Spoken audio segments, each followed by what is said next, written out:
All All right, right, very so cool. this is me. Hey everybody, Rich Widmer with the Unbroken Movement. Once again, coming across the screen, another unbelievable, inspirational person I came across. Chris is just actually, this is really hitting home because this is the place where I let it all unfold at Retro Fitness in Toms River. Chris Tavares is on the other side.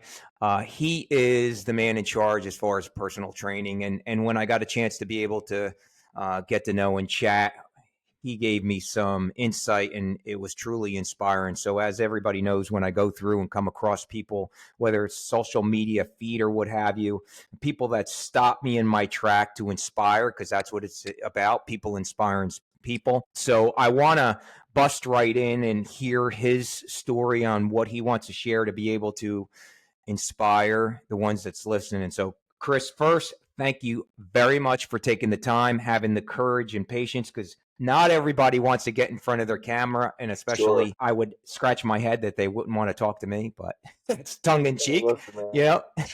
not everybody does. But thanks for coming on. To make it really simple, and I like to, those that don't always give interviews or public speaker. So I'm going to kind of lead it in, and I love how this will basically organically unfold. Okay. After talking with you, I sent you the intro on the movement. Describe, you had a chance to listen, what came across your mind, your heart, all the above, when you first heard it, that you wanted to say, hey, you know what? I got something to say and I want to be a part of it. There's a huge place for this because, I mean, when I was struggling, I remember reaching for anything I could, especially, and I'll be honest, on YouTube, I would listen to motivational videos and speeches and all, and they didn't really click at first, you know what I mean? Mm-hmm. Until I found people that I could relate to, So, like, if I heard a relatable story, I could take more motivation from that than some actor telling me, who's making millions of dollars, like, telling me Yep. to get up and move, Right. or Yep. what I Yeah. have. Yeah. Yeah. Yeah. So if you hear somebody who started from the bottom and kind of worked their way up and kind of take note about what they're doing and how they're doing it, it sat with me more than listening to just any Joe Schmo. So that is your takeaway when you watch the video. Relatable. For sure. It was very relatable. And just, the positive movement. There's so much negativity in the world right now. Everybody trying to compare themselves to this one and that one. This is a positive movement, something to inspire people. A lot of the stuff nowadays is to bring people down. It's kind of sad, Misery loves company, right? Misery loves company. And first, I mean, and this is what it is. This is why I love this shit, man. This, what you said gave me fucking chills. I mean, and that's truly where my passion comes into this movement, because the world became, and I love life. I love the USA. I love all the above, everything that we believe in from a basic standpoint. But yeah, and this is just bringing people together. So you saw it, you got inspired, break down. And this is really where, someone who's listening, where they could relate, what came across. And I know there was many that you initially talked, but what came across, or what challenges did you have, wherever you want to start, whatever you want to share, that you had to change, that brought you today? Because I know now you're doing extremely well. You obviously are articulate about being positive and all, but take us back, share what's the deal, man? Sure. So I could go back to middle school, right? I think everybody has this experience where you're stealing your parents' alcohol and you're, going to the woods and you're drinking and whatever. Me and my buddies did that, but as soon as high school hit, it was a totally different ball game. I was not really going to school. I was selling drugs. I dropped out of high school. Shit. And then from there, it just snowballed downhill. you Well, let know? me ask you. Let me freeze you on that, just so it's relatable, because what you said is relatable. I mean, Yeah. stealing alcohol, all the above. But what where did it come, or how do you think it started from that? Was it just a curiosity, the group you No, hang out with? What was the source behind? so to be honest with you, it was always like feeling like I didn't fit in, you know? It was, I had anxiety. I was like socially awkward here and there. I played a lot. I played sports, so I was Right, very athletic. I was always right, very good at sports. right, That's what kept me like in the loop. But when it came right, to like being kind of outgoing, I was a shy kid. I was just like, right, I would go into a room, I'd have to feel it out first, right, get right, comfortable, and then, right. but I found like the alcohol would just like break me out of that completely, you know? Yeah, numbing The agent, drugs right? too. Then Yeah, I became everybody's best friend because I was their drug dealer, you they're a know? drug dealer. So so down in early stages, just being shy led to, even though, and you always hear going to sports, it's a good, obviously, and it absolutely has an influence, but that didn't help in your case per se. No, no, no. Well, I mean, my friends, from the neighborhood. I grew up in a good town. I grew up in Parsippany, New Jersey, which is like Hmm. Lawrence County. It's not, anywhere bad, but You're right. Yep. you know, we had a neighborhood full of kids my age, and we all kind of just ran around and did whatever we wanted. You know what I mean? And Yep. it turned Yep. into everybody trying this and then everybody trying that, and it was like, it kind of Group got effort. got out of Eh, control. Yeah. You The know? And gateway, and it we just were been. all into sports. Everybody was Yeah. at All one right. point So, in I mean, it sport. became the gateway. So then Yeah, that led all through high school. Take it, continue that journey to. yeah. So when I was in high school, the pill epidemic hit. Oh, good Lord. So OxyContin.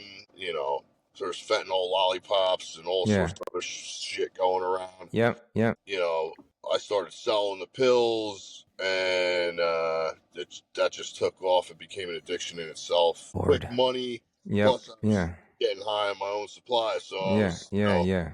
Yeah. catching a habit with the opiates. And that was in high school.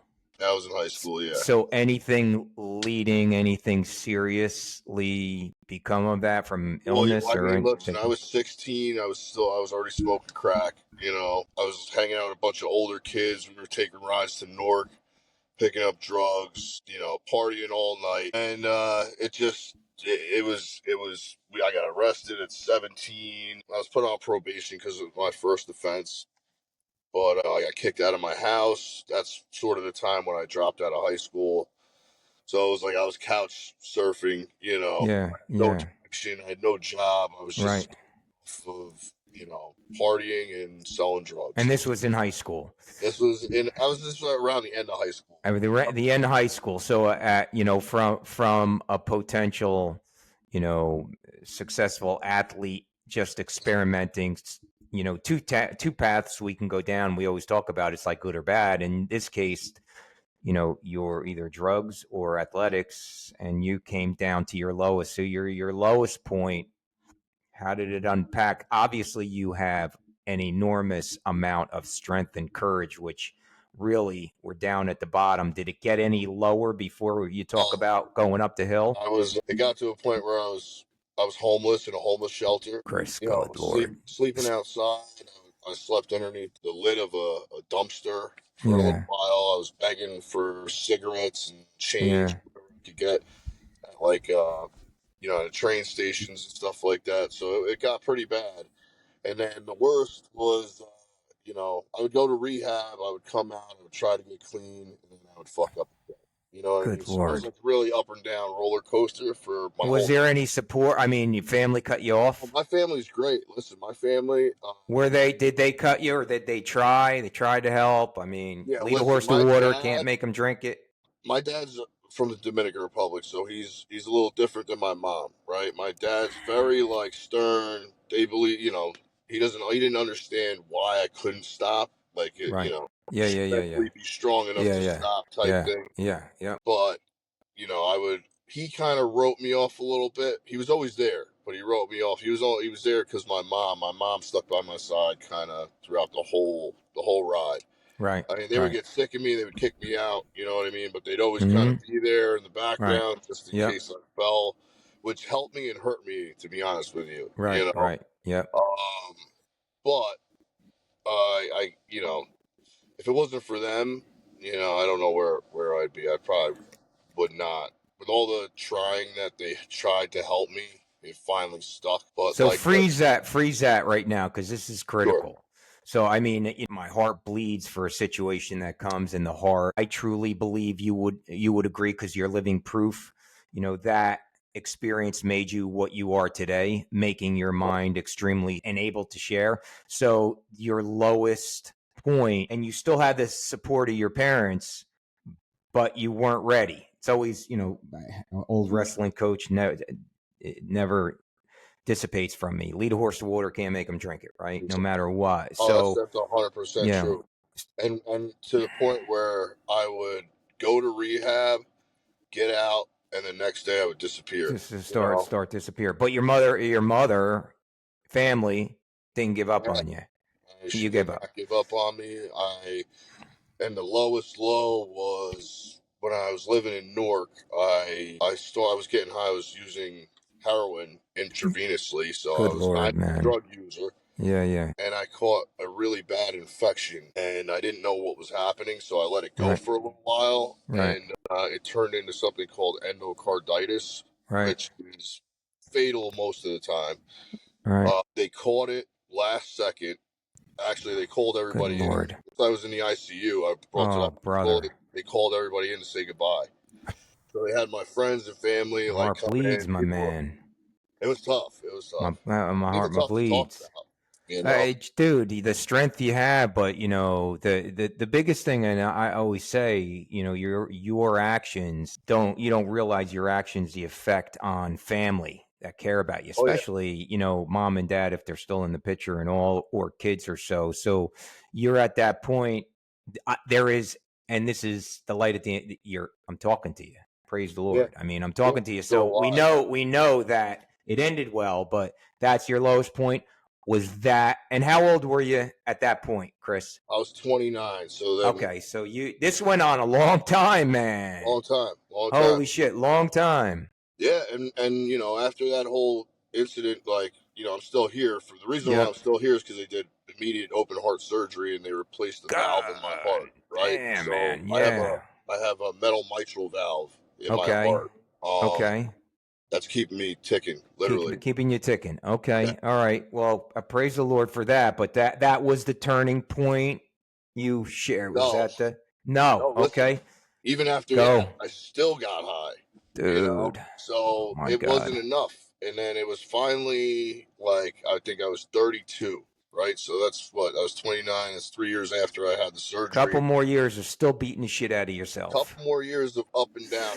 I had more clean time at that point than I ever Okay. had. Like I was Okay. just getting clean time, and then I'd fuck up for like a couple months, get clean time again, fuck up. I was bouncing back and forth, and then finally my family and a therapist did an intervention, and I went to a Wow. rehab. And in that rehab, I don't know what happened, but it just clicked, and I finally just kind of gave in and said, I can't do it anymore. Like So this I was is, wishing I would almost die. I was like, well, I don't know why I keep doing this to myself. was It's there, so and painful. not, we don't have to get into it, but I'm sure obviously suicidal thoughts throughout the Oh, for journey sure, for was for sure, sure, right? So, 100%. so here is like the really major components, especially of the platform of you. So the turning point is the turning point of inspiration. When the intervention happened, that is from that point you went to the rehab. Right? Yeah, I went to the What rehab. connected? Like what? There was a piece of inspiration that connected you. There What was did it, brother? one guy in there, and all he said to me was just don't fucking give up. Oh, you know? dude, And that's it was another like, chill thing. Fucking. You yeah, know this it was guy? like, Was he part of family or friends or somebody? no, he was a counselor, He's a counselor. He was a counselor. He was like, whatever you do, don't be a pussy. Just don't give up. You know what I Wow. mean? And I was And like, it who, made so much sense. I was like, I just keep giving up because I don't know how else to cope with things. Like, that's like how I cope with things for the longest time. You know, Right. So don't give up. Rang home. right. Yeah, just stick it out, and it'll All get right. better. So let me because we began this story with mom and dad, and what was dad's philosophy? Just My do it. my dad is a very strong person. He came Just from get it nothing. done. He He couldn't gets it understand. done. He gets shit done. He's got his PhD. He's a very high successful CIO. He takes care of like business with huge networks. You know what I mean? Yeah. No So doubt. he doesn't grasp at the fact that you can't. You know what I mean? Well, Like, I'm going to interpret Chris because this is really what, when I'm listening to this and my takeaway, again, I go back to can't lead a horse to water. You can lead a horse to water, can't make him drink it. Meaning, dad, you just described dad on as get it done and don't give up. Just do it. yeah, It took your entire young growing up adult life all the way down to meeting with an intervention. Was dad there too? yeah. My father was there. Yep. He was there. So, but you Mhm. hear the counselor, and I'm sure most counselors had experienced what you went through. Did he Yeah, experience it or no? So it's more relatable, like you said. If somebody's relatable that could have done it similar, but he yeah, gave you the same words. So it took the journey that you went through to really pull through the DNA that you have and always had from dad on don't give sure, up. That's the sure. DNA. So you went to rehab. Take us home, man. Once I got out of rehab, I was already into fitness. Like, even though I was relapsing and stuff Mm-hmm. from getting the surgery, I couldn't walk, right? So I had to reteach myself how to walk. So I started riding the bike in the It's gym. heavy, man. That's heavy.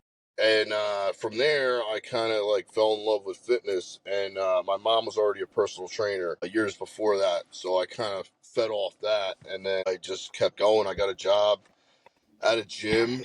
I was cleaning the gym. I was cleaning a Mm-hmm. couple gyms at the same time. Like, I would Right. just go around and get, I'd be able to work out there, but I'd clean the Yep. gym. And then I got a job at a box gym doing maintenance and janitorial work. And then I worked my way up until I was the front desk manager. Yep. I left there to go back to construction because I thought it'd be a better move, but I Right. hated it. I wanted to Yeah. do what I loved. Yep. So Yeah. back to Yeah. fitness, became a personal trainer, and I'm here now. I got my, I'm about to be the PT director of two gyms, not just That's one. awesome. It's the courage and strength you have, man, and the resilience is just commendable, brother. Thank you. Commendable, bro. I Appreciate you. just, this is exactly, what it's about to be able to share. And I'm honored, to hear the past version of you. So if you were to be able to just give advice to to anyone listening similar, you had a tremendous amount of experience on that drug side, the dark side, like I Yeah. like to say. What would you want to say to that individual that's starting it, that's stuck in it, that's in that situation? The one thing I want to say is that it doesn't get better; it gets worse. It Mm, snowballs into something you can't control. The reason you got to figure out the reason that you're using. The using is just a symptom. You right. know, Mm, there's a reason behind the usage. Like me, it was the fact that, you know, um, I felt anxious all the time. I was socially awkward. I was trying to fit in. Like, those mm, are the reasons, right? So right. you Yep. got to dig deep and try to find out why. Plus, once you start using very young, you lose the ability to have coping skills for life, right? So all your coping skills are just about getting high or drinking or getting out of yourself in Right. some Yeah. way with Wow. something else. You need to find a way to cope with things better, if that makes any sense. That I mean, makes a I don't know what lot of that's for sense, you. man. Every individual is different, Dude, So that makes a lot of sense, man. I yeah, mean, just that is don't like words of wisdom. Yeah. right. And the last thing is you just don't fucking give up on yourself. Amen, brother. That's Life is it. precious, right?